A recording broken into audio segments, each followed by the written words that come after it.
Iran's economy is undoubtedly under serious pressure. Oil exports have fallen dramatically, from around 2 million barrels per day before the blockade to roughly a few 100,000 barrels per day.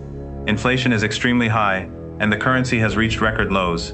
These are real difficulties, and I would never deny them. At the same time, I am cautious about some of the other claims we hear, such as reports of widespread shortages in supermarkets or certain lines of people waiting for basic products.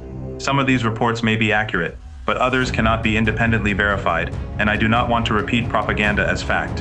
What is clear is that the economic situation has become more difficult because the United States has deliberately attacked Iran's economic infrastructure. Hospitals, schools, apartment buildings, gas facilities, petrochemical plants, and pharmaceutical factories have been targeted. Yet much of the Western media barely discusses the consequences for ordinary Iranians. This is essentially economic warfare against the Iranian population. A siege is itself a form of warfare. The purpose is to create enough economic pressure that the Iranian people become exhausted and the government is forced to surrender. But I do not believe that will happen. The Iranian economy is hurting, but Iran has demonstrated repeatedly that it can endure enormous pressure. The Iranian people understand that this is not simply an economic dispute. They see it as a struggle for the survival of their country. We have already seen what happens when the United States tries to use economic pressure to force Iran into submission. During the previous 40-day or so war, Trump began by demanding unconditional surrender. Yet after the fighting and the pressure, he ultimately accepted the Iranian 14-point plan as the framework for negotiations. Then came the siege, which lasted for more than 2 months. The Iranian economy suffered, but the United States also suffered economically. Eventually, the situation ended with an MOU and American concessions. So economic pressure can hurt Iran, but that does not mean Iran will collapse. The Iranians are resilient. They know that the other side wants to weaken and potentially destroy their country, and that gives them a very different motivation from the people making the decisions in Washington. For the United States, this is a war of choice. It is not a war that serves the interests of ordinary Americans. The American public has increasingly recognized this. They have watched what happened in Gaza, and they can see that the interests of ordinary people are being placed behind the interests of those who are committed to supporting Israel. That is why opposition to the war has become so significant among Americans. The longer Washington continues with this strategy, the more difficult the eventual outcome becomes for the United States. Iran may suffer, but Iran can remain steadfast for a very long time. I would also pay very close attention to China and Japan, particularly to the Japanese bond market. These developments are extremely important for understanding what happens next. There was an expectation that the wealthy countries around the Persian Gulf would provide enormous amounts of money to the United States, particularly for financial markets and projects involving artificial intelligence. But that money is not unlimited. In fact, if the regional situation deteriorates, some of these countries may eventually need to ask the United States for money back so they can stabilize their own economies and rebuild. Look at Saudi Arabia. The Saudis have already spent enormous sums on the war in Yemen, perhaps $200 or $300 billion, while also spending heavily on projects such as the line and other enormous development schemes that have not produced the results they expected. So Saudi Arabia itself is not in an ideal position. The money that Washington expected to receive from the region may not arrive in the way it anticipated. The financial flow could even begin moving in the opposite direction, with regional governments needing resources to deal with the consequences of the war. I expect the coming weeks to become increasingly difficult. Iran will face tremendous pressure, and there is no doubt that the situation will be painful. But I believe the Iranian people will remain steadfast. They understand what is at stake, and I believe that, ultimately, Iran will come out on top. I think we have to recognize that Iran's economic situation is certainly difficult. There is a siege, and a siege is itself a form of warfare.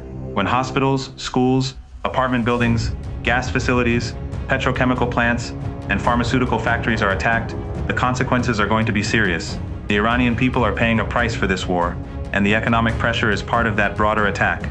But hardship does not automatically mean collapse. The Iranian people understand that this is a struggle for survival. They know that the objective of the other side is not simply to pressure Iran economically, but to weaken and potentially destroy the country. That creates a very different level of determination. We have already seen this pattern before. During the earlier period of fighting and siege, the Iranian economy was under enormous pressure, yet the United States also suffered economically. The pressure eventually led to negotiations, and the United States ended up accepting an Iranian framework and making concessions. So I expect the same basic reality to remain. Iran will be hurt, but Iran will remain resilient. The longer this continues, the greater the pressure becomes on both sides. The United States may have enormous resources, but this is not the same kind of war for Americans. For Iran, it is a war for survival. That difference matters enormously. Iran can endure hardship because its people understand what is at stake. The United States, meanwhile, has to justify a war that does not serve the interests of ordinary Americans. And increasingly, Americans are recognizing that. So I believe Iran will remain steadfast. It will be difficult, and there will be real suffering, but I do not believe economic pressure alone will force Iran to surrender. We also have to look at the countries that are assisting the United States. Saudi Arabia, Jordan, the Emirates, Kuwait, Bahrain, Qatar, and Oman have all provided different forms of support. During the previous wars, their territory was used to support American and Israeli military operations, including the movement and refueling of aircraft. From Iran's perspective, these countries are therefore participating in the conflict. That is particularly important because these countries are extremely vulnerable. They have refineries, petrochemical facilities, oil export infrastructure, and other critical installations. If Iran is attacked and decides that these countries are directly assisting the attack, they could face serious consequences. Iran has made clear that its response would not necessarily be limited to the exact location from which an attack was launched. The situation in Yemen is another part of this wider confrontation. Saudi Arabia has continued its campaign against Ansarullah, while Yemen has demonstrated that it can strike Saudi targets and put pressure on the Saudi economy.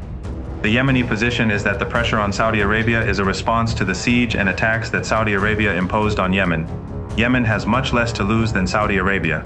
Saudi Arabia has refineries, petrochemical plants, oil export facilities, and enormous financial interests that depend on stability. If those facilities are seriously damaged, the consequences for the Saudi economy could be enormous. Yemen, meanwhile, has already endured years of war and believes that it is fighting to end the siege imposed on its people. So when we look at what is happening in Yemen, we should not look only at the attacks against Saudi Arabia. We have to understand them as part of a much longer conflict. Yemen is trying to impose costs on Saudi Arabia in order to force an end to the siege.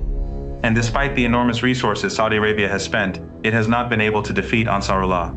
The central issue, therefore, is not whether Iran is experiencing economic pressure. Of course it is.